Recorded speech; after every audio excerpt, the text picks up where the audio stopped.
Judges 10. Tola and Jair. After Abimelech there arose to save Israel Tola the son of Puah, son of Dodo, a man of Issachar, and he lived at Shamir in the hill country of Ephraim. And he judged Israel 23 years.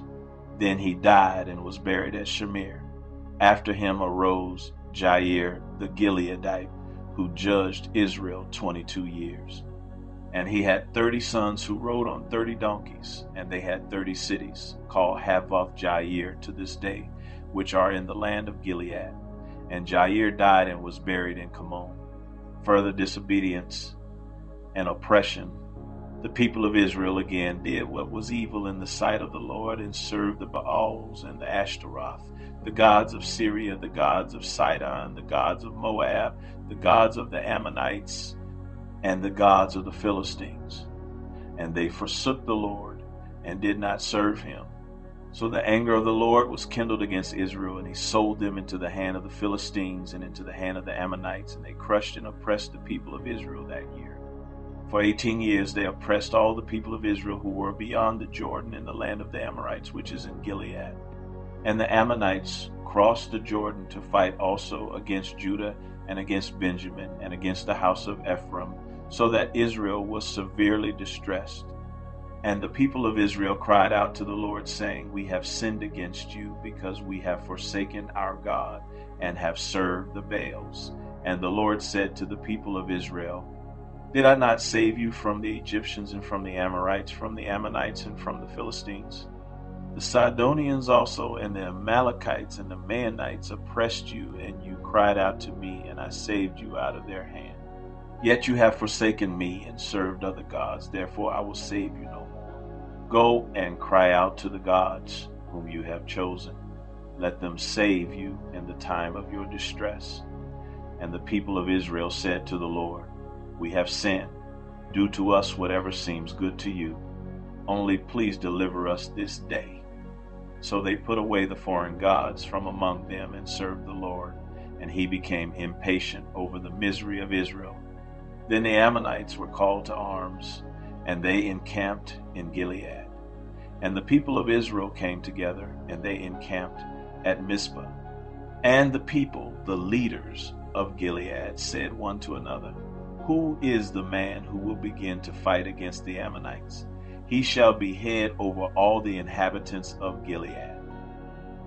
Judges 11. Jephthah delivers Israel.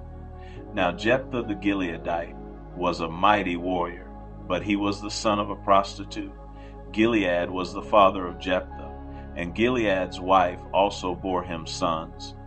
And when his wife's sons grew up, they drove Jephthah out and said to him, You shall not have an inheritance in our father's house, for you are the son of another woman. Then Jephthah fled from his brothers and lived in the land of Tob. And worthless fellows collected around Jephthah and went out with him. After a time, the Ammonites made war against Israel. And when the Ammonites made war against Israel, the elders of Gilead went to bring Jephthah from the land of Tob. And they said to Jephthah, Come and be our leader, that we may fight against the Ammonites. But Jephthah said to the elders of Gilead, Did you not hate me and drive me out of my father's house? Why have you come to me now when you are in distress? And the elders of Gilead said to Jephthah, That is why we have turned to you now, that you may go with us and fight against the Ammonites and be our head over all the inhabitants of Gilead.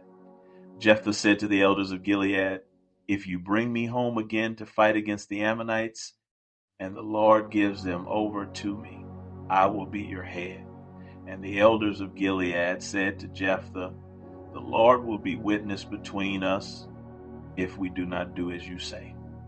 So Jephthah went with the elders of Gilead, and the people made him head and leader over them. And Jephthah spoke all his words before the Lord at Mizpah.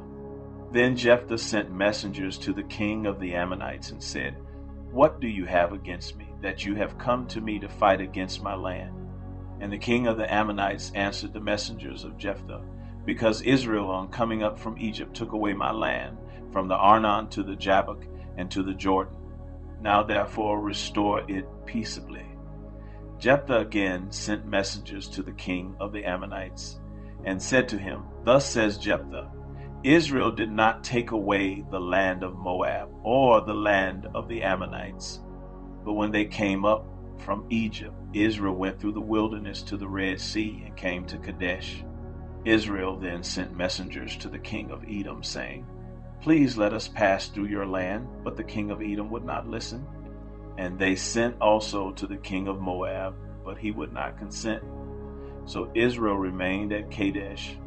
Then they journeyed through the wilderness and went around the land of Edom and the land of Moab, and arrived on the east side of the land of Moab and camped on the other side of the Arnon. But they did not enter the territory of Moab, for the Arnon was the boundary of Moab. Israel then sent messengers to Sihon, king of the Amorites, king of Heshbon, and Israel said to him, Please let us pass through your land to our country. But Sihon did not trust Israel to pass through his territory. So Sihon gathered all his people together and encamped at Jahaz and fought with Israel. And the Lord, the God of Israel, gave Sihon and all his people into the hand of Israel, and they defeated them. So Israel took possession of all the land of the Amorites who inhabited that country, and they took possession of all the territory of the Amorites from the Arnon to the Jabbok and from the wilderness to the Jordan. So then the Lord, the God of Israel, dispossessed the Amorites from before his people Israel. And are you to take possession of them? Will you not possess what Chemosh your God gives you to possess? And all that the Lord our God has dispossessed before us, we will possess. Now are you any better than Balak the son of Zippor, king of Moab? Did he ever contend against Israel, or did he ever go to war with them? While Israel lived in Heshbon and its villages, and in Aroer and its villages, and in all the cities that are on the banks of the Arnon, 300 years, why did you not deliver them within that time? I therefore have not sinned against you, and you do me wrong by making war on me. The Lord, the judge, decide this day between the people of Israel and the people of Ammon. But the king of the Ammonites did not listen to the words of Jephthah that he sent to him. Jephthah's tragic vow. Then the Spirit of the Lord was upon Jephthah, and he passed through Gilead and Manasseh, and passed on to Mizpah of Gilead, and from Mizpah of Gilead he passed on to the Ammonites. And Jephthah made a vow to the Lord and said, If you will give the Ammonites into my hand, then whatever comes out from the doors of my house to meet me when I return in peace from the Ammonites shall be the Lord's, and I will offer it up for a burnt offering. So Jephthah crossed over to the Ammonites to fight against them, and the Lord gave them into his hand. And he struck them from Aroer to the neighborhood of Minnith, 20 cities, and as far as Abel Keramim, with a great blow. So the Ammonites were subdued before the people of Israel. Then Jephthah came to his home at Mizpah, and behold, his daughter came out to meet him with tambourines and with dances. She was his only child. Besides her, he had neither son nor daughter. And as soon as he saw her, he tore his clothes and said, Alas, my daughter, you have brought me very low, and you have become the cause of great trouble to me. For I have opened my mouth to the Lord, and I cannot take back my vow. And she said to him, My father, you have opened your mouth to the Lord. Do to me according to what has gone out of your mouth, now that the Lord has avenged you on your enemies, on the Ammonites. So she said to her father, Let this thing be done for me. Leave me alone 2 months, that I may go up and down on the mountains and weep for my virginity, I and my companions. So he said, Go. Then he sent her away for 2 months, and she departed, she and her companions, and wept for her virginity on the mountains. And at the end of 2 months, she returned to her father, who did with her according to his vow that he had made. She had never known a man, and it became a custom in Israel that the daughters of Israel went year by year to lament the daughter of Jephthah the Gileadite 4 days in the year. Judges 12. Jephthah's conflict with Ephraim. The men of Ephraim were called to arms, and they crossed to Zaphon and said to Jephthah, "Why did you cross over to fight against the Ammonites and did not call us to go with you? We will burn your house over you with fire." And Jephthah said to them, "I and my people had a great dispute with the Ammonites, and when I called you, you did not save me from their hand. And when I saw that you would not save me, I took my life in my hand and crossed over against the Ammonites, and the Lord gave them into my hand. Why then have you come up to me this day to fight against me?" Then Jephthah gathered all the men of Gilead and fought with Ephraim. And the men of Gilead struck Ephraim, because they said, "You are fugitives of Ephraim, you Gileadites," in the midst of Ephraim and Manasseh. And the Gileadites captured the fords of the Jordan against the Ephraimites. And when any of the fugitives of Ephraim said, "Let me go over," the men of Gilead said to him, "Are you an Ephraimite?"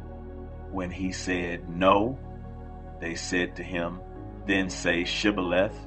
And he said Sibboleth, for he could not pronounce it right. Then they seized him and slaughtered him at the fords of the Jordan. At that time 42,000 of the Ephraimites fell. Jephthah judged Israel 6 years. Then Jephthah the Gileadite died and was buried in his city in Gilead, Ibzan, Elon, and Abdon. After him Ibzan of Bethlehem judged Israel. He had 30 sons, and 30 daughters he gave in marriage outside his clan, and 30 daughters he brought in from outside for his sons, and he judged Israel 7 years. Then Ibzan died and was buried at Bethlehem. After him Elon the Zebulunite judged Israel, and he judged Israel 10 years. Then Elon the Zebulunite died and was buried at Aijalon in the land of Zebulun. After him Abdon the son of Hillel the Pirathonite judged Israel. He had 40 sons and 30 grandsons, who rode on 70 donkeys, and he judged Israel 8 years. Then Abdon the son of Hillel the Pirathonite died and was buried at Pirathon in the land of Ephraim, in the hill country of the Amalekites,